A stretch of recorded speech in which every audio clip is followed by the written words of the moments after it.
Guys আপোনালোকে চাই আছে আছামিজ টেকনিকেল ইউটিউব চেনেল। মই সঞ্জীৱ চকলি ভৰিয়া সকলোকে এই চেনেলটিলৈ স্বাগতম জনাইছোঁ। গাইজ আপোনালোকে জানে আজিকালি ইমেইল আইডিটো বহু ক্ষেত্ৰত লাগে, গতিকে ইমেইল আইডিটো কেনেকৈ বনাব লাগে জনাটো আমি খুবেই দৰকাৰ। গাইজ যদিহে আপুনি ইমেইল আইডিটো বনাব নাজানে তেন্তে আজি এই ভিডিঅ'টি সম্পূৰ্ণ শেষলৈকে চাই লওক। আপুনি আপোনাৰ নিজৰ মোবাইলতে ইমেইল আইডিটো বনাব পাৰিব। গাইজ বলক এতিয়া দেৰি নকৰি আজি ভিডিঅ'টি আৰম্ভ কৰোঁ। গাইজ আপুনি আপোনাৰ মোবাইলৰ জিমেইল এপ্লিকেশ্যনটো খুলিব। তাৰ পাছতে এনেকুৱা এখন চাৰ্ট ওলাব। আপুনি ওপৰৰ তিনিডাল আঁচত ক্লিক কৰিব। তিনিডাল আঁচত ক্লিক কৰাৰ পাছত আপুনি তললৈ গৈ ছেটিঙত ক্লিক কৰিব। ছেটিঙত ক্লিক কৰাৰ পাছত এনেকৈ জিমেইল আইডিবোৰ ওলাই আহিব যদি আপোনাৰ বনোৱা আছে, যদি নাই এড একাউণ্টত ক্লিক কৰিব। তাৰ পাছতে আপুনি গুগলত ক্লিক কৰিব।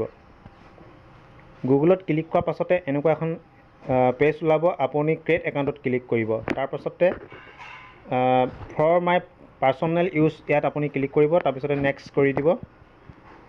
তাৰপাছতে আপুনি ইয়াতে দেখিছে ফাৰ্ষ্ট নেম, ইয়াতে আপোনাৰ নামটো এণ্টাৰ কৰিব।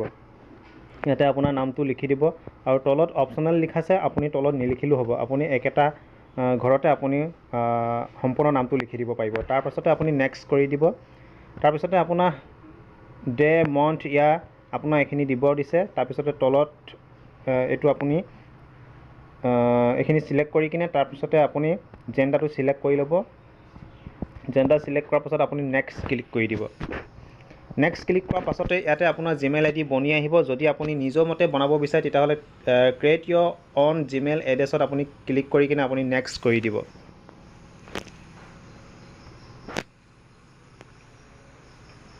মই আপোনাৰ যিটো ইয়াত বনি আহিছে তাৰে এটা লৈ লৈছোঁ। তাৰপিছতে নেক্সট ক্লিক কৰিব। তাৰপাছতে এনেকৈ পাছপোৰ্ট দিবলৈ আহিব। আপুনি নিজৰ মতে পাছপোৰ্ট দি ল'ব। ইয়াত দেখিছে ইমেইল আইডি বনি গ'ল।